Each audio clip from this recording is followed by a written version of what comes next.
조직 검사는 어떤 경우에 필요하고 어떻게 진행되는지 궁금하시죠?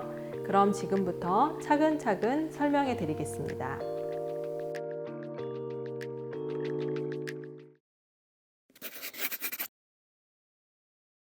유방 조직 검사는 유방암이 의심될 때 시행하게 됩니다. 증상은 있을 수도 있고 없을 수도 있습니다. 유방암을 의심할 수 있는 증상에는 유방에 멍울이 잡히거나 지속적인 통증이 점점 더 심해지거나 유두에서 혈성 분비물이 보이거나 겨드랑이에 덩어리가 잡히는 경우, 그리고 피부가 염증이 있는 것처럼 변하는 경우, 팔이 붓는 증상 등이 있을 수 있습니다.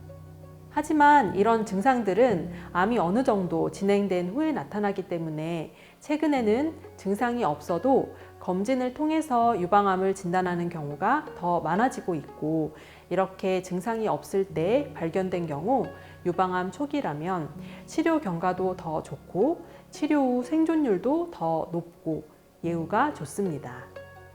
증상이 없는 경우는 검진 유방 촬영술과 유방 초음파 검사를 통해 병변이 우연히 발견되고 그 병변의 모양이나 크기, 성상 등을 고려해서 암일 가능성이 있어 보이면 다음 단계로 조직 검사를 시행합니다. 조직 검사로 병변이 진단이 되어야 치료 계획이 세워질 수 있기 때문입니다. 그러나 조직 검사라는 것이 침습적인 검사이기 때문에 꼭 필요한 경우에만 선별적으로 조직 검사를 하는 것이 좋습니다. 또한 저희는 아주 꼼꼼히 검사해서 1cm 미만의 작은 혹도 잘 찾고 있습니다. 유방 탄성도 검사를 같이 해보면 크기는 작아도 탄성도에서 병변이 단단하게 보여서 조직 검사를 해서 조기 유방암을 진단한 경우가 많았습니다. 암을 진단해서 대학병원으로 보내드리면 이렇게 작은 걸 어떻게 그렇게 잘 찾았냐고 칭찬을 듣는 경우도 여러 차례 있었습니다. 조직 검사를 받기 전에 평상시 드시는 약을 점검해야 합니다. 지혈에 방해가 될 수 있는 아스피린이나 혈액순환제 등의 약은 주치의 원장님과 상의하여 5일 정도 중지하는 것이 좋습니다. 검사 당일에 금식은 따로 필요 없습니다. 조직 검사는 초음파를 보면서 병변의 조직을 채취하는 생검 방법으로 진행됩니다. 총 4회에서 6회 정도 조직을 채취하게 됩니다. 먼저 소독을 실시한 후 국소 마취 주사를 조직 검사 부위에 주입합니다. 이 과정이 가장 아프고 불편할 수 있지만 마취가 된 후에는 통증이 거의 없습니다. 검사 중간에 보조하는 선생님이 지혈을 위해 압박을 해줄 때 약간의 통증이 있을 수 있는데 이는 출혈을 방지하기 위한 과정이므로 조금 참아주셔야 합니다. 조직 검사 후 생기는 합병증은 드물긴 하지만 대표적으로 출혈, 통증, 감염이 있을 수 있습니다.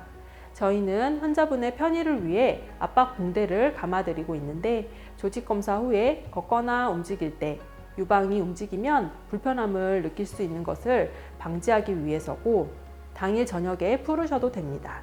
간혹 통증이 있을 수 있어서 진통제를 처방해 드리기도 합니다.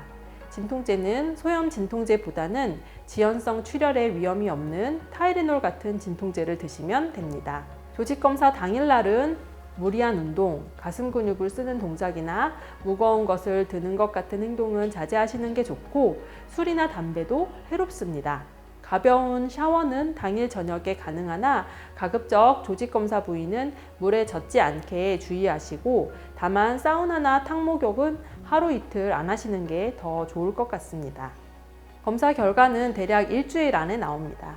유방암으로 나오게 되면 대학병원 등의 유방암 수술 및 수술과 연관된 치료들, 항암 치료나 방사선 치료가 가능한 상급병원으로 진료 안내를 도와드리고 있고, 유방의 양성병변으로 나오는 경우는 대부분 추적 관찰을 하지만 조직병리 소견에 따라 병변의 제거가 필요한 경우에는 맘모톰을 권고드리기도 합니다. 내 가족을 대하는 마음으로 한 분 한 분 정성껏 진료하고 꼼꼼히 검사하고 있습니다. 마석 아산내과와 상담해 주세요. 지금까지 마석 아산내과 영상의학과 전문의 김진경이었습니다. 감사합니다.